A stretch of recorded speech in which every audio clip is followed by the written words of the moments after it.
Galera, tô gravando aí a explicação dessa semana. Essa semana, como vocês sabem, eu vou ficar em casa, então as explicações vai ser por aqui, tá? Pelo vídeo. Nós vamos ver agora sobre a dinâmica populacional e suas desigualdades na Europa, na Ásia e na Oceania. As habilidades essenciais é EF09G09, que é analisar as características de países e grupos de países europeus, asiáticos e da Oceania, em seus aspectos populacionais, políticos, ambientais, urbanos e econômicos. Nós vamos ver um pouquinho sobre a demografia, né, da Ásia, da Europa e da Oceania. E a EF09G15 nós vamos comparar e classificar as diferentes regiões do mundo com base em informações populacionais, econômicas e socioambientais. Então, nós vamos ver, comparar, né, nós vamos classificar e comparar a demografia de várias partes do mundo. A habilidade socioemocional que eu coloquei hoje é o respeito, que é ser capaz de tratar outras pessoas com respeito e cortesia, da maneira como a gente gostaria de ser tratado.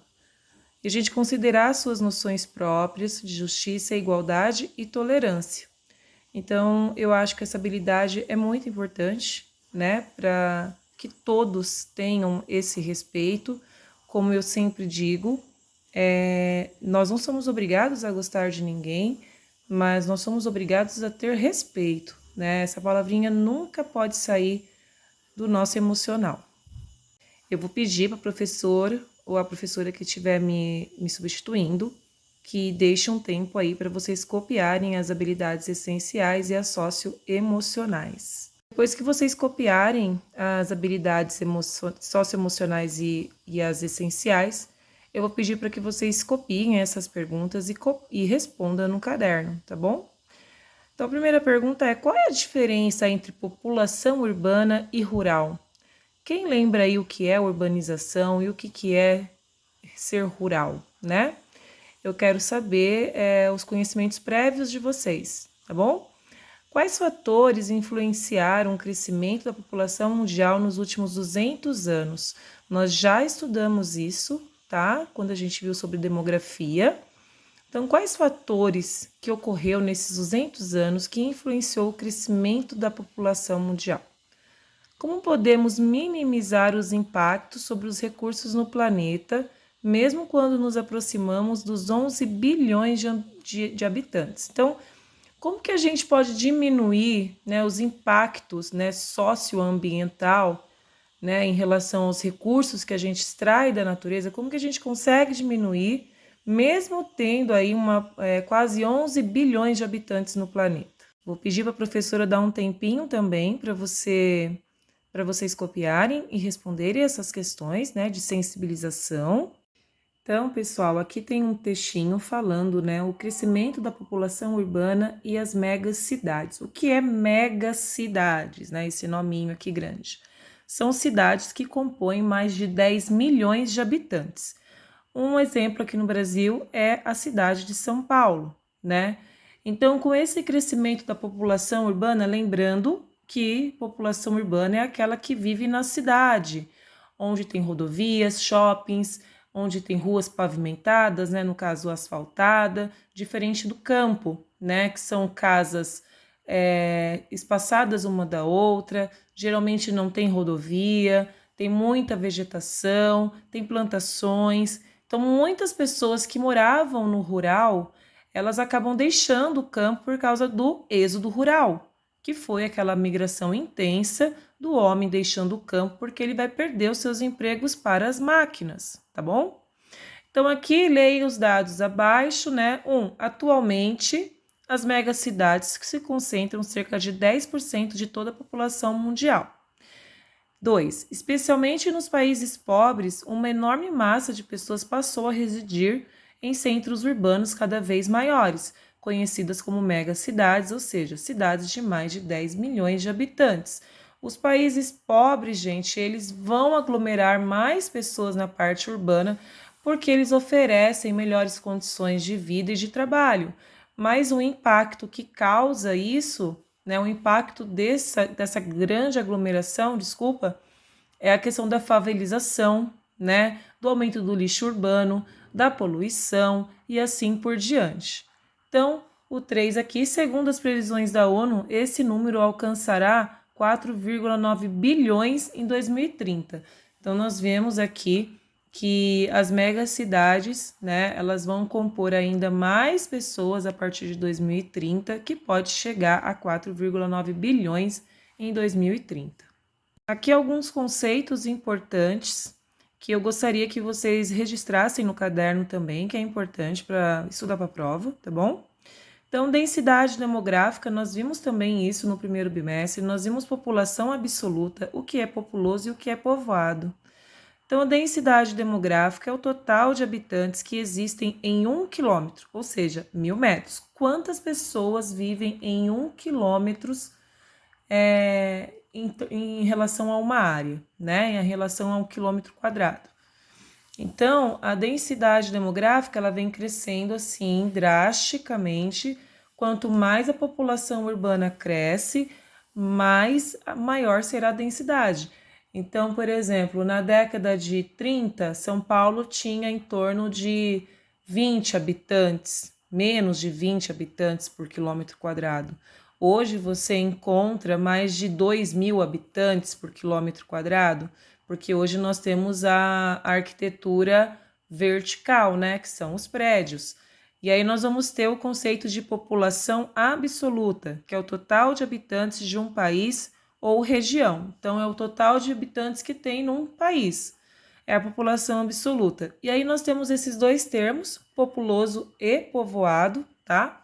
Que designa o lugar, país que apresenta um número elevado de habitantes, portanto, possui uma grande população absoluta. Por exemplo, o Brasil, ele tem quase 215 milhões de habitantes. Então, o Brasil ele é considerado muito populoso. Porém, pela nossa área ser de 8 milhões de quilômetros quadrados, nós não somos considerados um país povoado. Por quê? Porque o povoado é o conceito que representa a distribuição da população em determinado lugar com relação ao número de habitantes, né? Então, aqui, o povoado é quanto que tem de densidade demográfica em cada quilômetro quadrado. Se a gente for analisar a região da Amazônia, por exemplo, nós temos 2 habitantes por quilômetro quadrado. Se a gente for analisar São Paulo, nós temos 1.000 a 2.000 habitantes por quilômetro quadrado. Isso quer dizer que o nosso povoamento é desigual em certas regiões. Então, o nosso país ele não é considerado povoado porque as nossas densidades demográficas são desiguais, tá? Quando que um país é populoso e povoado? Quando a população ocupa praticamente todo o território, com o exemplo do Japão, da China, da Índia, tudo bem? E aí, galera, nós vamos entender um pouquinho como que ocorreu esse crescimento da população, tá? Então, nós temos aqui a teoria da transição demográfica, tá? Então, a transição demográfica é o período que a população cresce, dependendo do fator histórico que está acontecendo, do fator econômico, né? Então, nós temos aqui, essa imagem tá bem ruim, gente, mas nós temos aqui a primeira fase, né, até a segunda fase da teoria da transição demográfica. Nós vemos que no século XVIII, no século XIX, nós vemos aqui que a população, né, um casal, ele tinha em média 4 filhos. Se fosse numa população rural, tinha em média de 8 a 10 filhos, né? Só que essa população no século XVIII, por não ter, né, medicamentos, pílula, né, no caso, a maioria morria antes de completar 10 anos, né? Então, a saúde, ela acabava dando uma brecada no crescimento dessa população que nascia muito, né? A partir da Primeira e Segunda Guerra Mundial, em termos de saúde, vai melhorar muito a tecnologia, né? Então, muitas pessoas vão deixar de morrer antes de completar 10 anos. E isso vai ocorrer um grande boom, né, que nós chamamos de explosão demográfica, né? Como está mostrando aqui, a gente vê que quando surge aí, né, a pílula, a camisinha, essas mulheres deixam de ter muitos filhos. Por que que isso ocorre? Porque nesse período aqui está ocorrendo a Revolução Industrial. E essas pessoas que trabalhavam no campo, que podiam sustentar 10 filhos, elas vão perceber que na parte urbana, nas cidades, elas não vão conseguir fazer isso, certo? Porque o custo de um filho é muito alto. Já expliquei isso para vocês também. Então, essas mulheres que estão entrando no mercado de trabalho, ela vai começar a ter menos filho, porque além dela ter que trabalhar, o custo de vida na cidade é muito alto. Então, aqui você vê que já ocorreu uma transição. Aqui ela tinha 4 filhos. Quando surge a Revolução Industrial, quando muitas pessoas saem do campo e vão morar na cidade, isso aqui diminui drasticamente. Então, aqui ela tinha 4, aqui ela vai ter 2, 3 no máximo. Aqui, né, na década de 90, que praticamente a população urbana ultrapassa a população rural, a gente vê que ela já vai ter 2 filhos no máximo. E aqui, na última transição, né, que a gente está com uma tecnologia absurda, o aumento do consumismo, o aumento da inflação, dos preços. A gente vê que hoje a mulher vai ter 1 ou nenhum filho, né? Hoje muitos casais não querem ter filhos. E nós vemos aqui também a pirâmide etária, que eu já expliquei também, né? Que os governos usam para analisar como é que está a dinâmica da população. Então, a gente vê aqui que no século XVIII e XIX, a base da pirâmide era muito larga, ou seja, tinha muito crescimento, muito nascimento, né, e pouco crescimento, ó. Vocês podem ver que a população nascia, porém ela não chegava muito à fase adulta. Aqui, com a invenção da penicilina, né, do antibiótico, a gente já vê que essa base aqui, ela tá menor. Aqui a população, ela sai da fase de criança e de jovens e vai para a fase adulta. Então, aqui ela já tem mais condições, saúde, mais planejamento familiar. E aqui a gente vê o quê? Que a população de jovens, ela diminui e está crescendo o quê? A população adulta e idosa, porque eles já passaram por todas as fases da transição. Então, aqui nós temos, né, a primeira fase, também conhecida como pré-transição, a primeira fase da transição demográfica, é marcada por elevadas taxas de natalidade e mortalidade, como eu expliquei para vocês. Na segunda fase, a gente vai ter a taxa de natalidade se mantém elevada, né, a gente vê aqui, ó, enquanto a taxa de mortalidade apresenta uma queda. Se a gente está vendo que a taxa de nascimento diminuiu para essa aqui e está crescendo a população, a gente já vê que a taxa de mortalidade caiu. Na terceira fase, a taxa de mortalidade se mantém baixa e a taxa de natalidade passa a ser menor. Então, a gente vê que a taxa de natalidade de um para o outro aqui já diminui drasticamente. Na quarta fase, o resultado da continuação da ascendência da fase anterior, ou seja, da taxa de natalidade que apresenta queda, se estabiliza em valores baixos e a taxa de mortalidade, né, que apresenta queda desde a segunda fase, continua baixa também. Com isso, o crescimento vegetativo, que é o crescimento natural da população, também fica baixo. Acompanhando uma tendência mundial, o crescimento da população brasileira vem diminuindo nas últimas 4 décadas.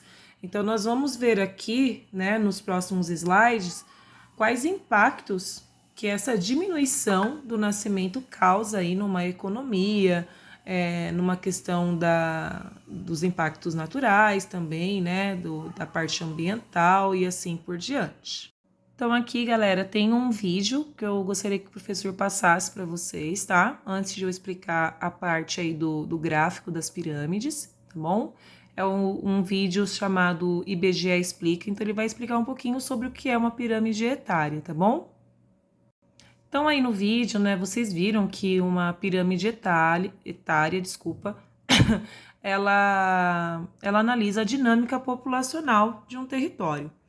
Então, aqui nós vamos analisar, né, a população sudeste asiático em 1950, 2019 e 2050 e a população da Europa ocidental também, tá? Nos mesmos anos. Então, aqui, como é que nós analisamos essa pirâmide aqui, tá? Do gráfico 1.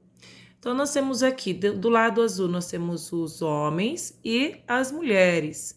Aqui nós vamos ter as idades e aqui embaixo o total de habitantes, tá?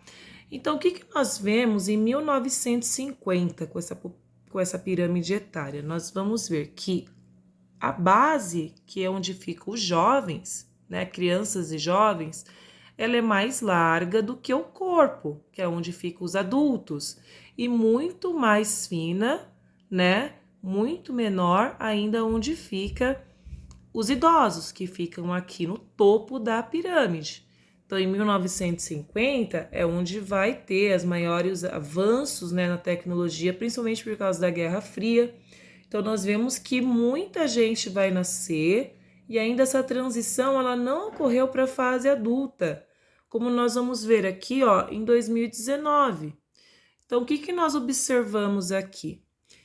Que em 1950 ocorria muito nascimento, né? E essa população de crianças e jovens ainda estava passando pela transição para chegar na fase adulta. Já aqui, o que nós conseguimos analisar? Que o número de nascimento deu uma grande explosão, né? Muitos nascimentos, de 1950 a 2019, a população do Sudeste Asiático cresceu assim triplicamente, né? E nós vemos que já ocorre uma transição dessa população jovem para a fase adulta.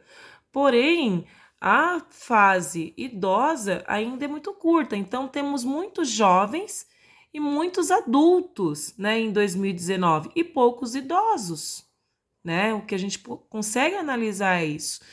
E aí a projeção que eles fazem para 2050 é que vai diminuir esse número de nascimentos, vai aumentar o corpo, né, o número de adultos, porém que vai aumentar muito os idosos. E esse aumento do idoso, né, o governo ele vai ter que vai ter que mudar algumas legislações para a questão dos idosos, principalmente com a aposentadoria, para não mexer tanto nos cofres públicos. Aqui no gráfico 2, nós vamos ter a população da Europa Ocidental. Europa Ocidental é onde tem aqueles países ricos da Europa, França, Inglaterra, Portugal, Espanha. Então, a gente já vê uma mudança totalmente diferente. Então, aqui que é um país pobre, nós vemos que a população de jovens, ela continua crescendo, mesmo ela diminuindo aqui, né, em 2050. Por ser um país pobre, por não ter uma educação tão boa quanto os países ricos, né? Então, essas pessoas, por ter um grau de instrução menor, acaba tendo mais filhos. Tem a questão da religião, né? Que eles seguem, né? Tem aquela religião do hinduísmo, que você tem que aceitar, né? O seu karma. E aí, através desse karma, você vai tendo um monte de filho, porque você não pode usar métodos contraceptivos, se engravidar é porque Deus quis assim, né? E assim por diante. Já a Europa, né, que tem uma certa já um grau de instrução melhor, né? Nós vemos que até em 1950 essa população de jovens, né, ela não é tão grande assim. Então, a gente vê que o corpo dela já vai passar por uma transição, já tem bastante adultos e já tem uma concentração menor de idosos. Em 2019, isso muda muito mais. O número de jovens, né, o número de criança que nasceu, a taxa de natalidade, ela diminuiu muito, né, a taxa de fecundidade, né, o número de vezes que a mulher fecundou, né, o óvulo. E a gente vê aqui que foi menor. E que é a transição de 1950 a 2019, a gente já vê que é uma população adulta e velha, né, idosa. E já uma projeção para 2050, a gente vê que essa população vai diminuir drasticamente, né, em número de nascimento e vai aumentar, assim, absurdamente o número de idoso. Então, é uma preocupação para os países da Europa Ocidental, principalmente em relação a quem vai trabalhar aqui. Quando esses adultos passar para cá, quem vai trabalhar se as mulheres não querem ter mais filhos? Então, isso é uma preocupação dos países ricos atualmente, e hoje em dia eles estão até aceitando melhor os imigrantes, justamente para ficar de mão de obra futuramente. Aqui, como eu falei para vocês, né, o envelhecimento da população, né, a dinâmica demográfica global indica que a população mundial está envelhecendo. Em 2019, já havia no mundo 703 milhões de pessoas com mais de 65 anos, e a tendência é que até 2050 esse número chegue a mais de 1,5 bilhões de pessoas. Então aqui nós temos dois mapas: percentual da população com 65 ou mais de idade em 1950. Então a gente vê aqui, ó, que na Europa Ocidental o percentual era de 10 a 15% em 1950 de população idosa, tá? No Brasil, ó, de 1 a 5% de população idosa. Era muito pouco. Mas já em 2020, essa projeção já desculpa, gente, esses dados já mudaram. Então aqui, ó, na Europa Ocidental, de 15% ela passou para 30%. Então já aumentou assim o dobro, né? O Brasil, né, que era de 5%, agora é de 10%. Com esse envelhecimento, os governantes começam a mudar, né, a sua política, justamente para não faltar pessoas trabalhando no mercado e não ter muitos gastos, né, no cofre público. Por exemplo, no Brasil, mudou a Previdência Social. Antes você se aposentava com 65 anos, se eu não me engano, 62. Hoje em dia, não, você vai se aposentar lá pelos seus 75 anos. Por que que isso está acontecendo? Porque o número de idosos está aumentando e a expectativa de vida está aumentando. Antes, um idoso vivia em torno de 65, hoje ele vive em torno de 83. Então, o que que o governo pensa? Eu vou pagar esse aposentado dos 65 até os 85 anos, quando que ele vai morrer? Desculpa, mas essa é a realidade. Então, ele pensa assim, se ele vive mais, ele pode trabalhar mais, né? E nós temos outro mapa, que é o percentual da população com 65 anos ou mais de idade para 2060. Então, vamos ver o que vai acontecer aqui em 2060. Então, o Brasil aqui, ó, ele já passa para 30% de idosos. Os Estados Unidos passa para 20 a 25 idosos. Já a Europa vai de 40 a 45% de idosos. Então, vocês imaginam que muitas populações de vários países, a transição demográfica vai chegar até 2060. E isso é um grande problema para a nação, né? Justamente por causa do custo da aposentadoria e a questão da mão de obra. Aqui algumas manchetes, ó. Bônus bebê e filho único são exemplos de controle populacional. Na China, o governo pune famílias que têm mais de um filho na Austrália. Mais de um filho, desculpa. Então, a China, ela pune famílias que têm mais de um filho. Já na Austrália, na França e na Alemanha, o governo paga para que nasçam novos bebês, né? Então, isso em 2011, né? Aqui, ó, já em 2018, a China ela já muda um pouquinho, ó. A China avança na eliminação do controle total de natalidade. Por quê? Porque ela está percebendo que a população está envelhecendo, que daqui em 2060 pode ser que ocorra um envelhecimento maior do que o número de jovens trabalhando.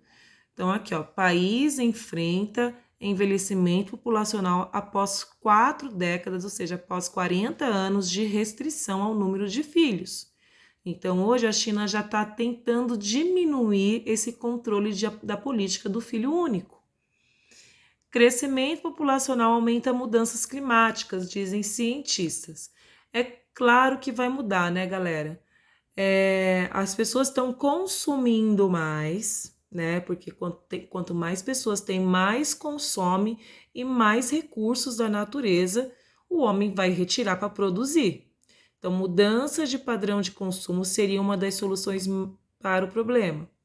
Ampliar direitos das mulheres para diminuir a natalidade também ajudaria. Então, algumas soluções seriam o quê? A sustentabilidade, a reciclagem, a mulher ela ter mais direitos no mercado de trabalho, ter mais direitos sobre o corpo, ela se sentir mais independente para tentar diminuir o número de nascimentos no mundo. Então, gente, os maiores impactos que nós vamos encontrar hoje no mundo atual são dos países que têm a maior população. Então, nós temos a China e a Índia com os maiores crescimentos populacionais, né? Cada um delas tem em torno de quase 2 bilhões de habitantes. Então, esses impactos vão resultar principalmente na questão da forma que a gente consome. Hoje em dia, como eu disse, já disse isso várias vezes para vocês, o que importa, a felicidade hoje do ser humano é em ter coisas, não é em ser algo. Então, a gente tem que consumir para a gente se sentir bem, para a gente se sentir feliz, alegre, né? Sempre tá na moda que todo mundo usa. Então, essas mudanças, né, no padrão de consumo também vai afetar muitas mudanças climáticas. E aí, para finalizar, vocês irão fazer a apostila aí do caderno do aluno a partir da página 133. Se tiver dúvida, deixa em branco a pergunta e faz só o que vocês conseguirem responder, tá bom? Obrigada, até a próxima segunda-feira tô aí, galera. Um abraço.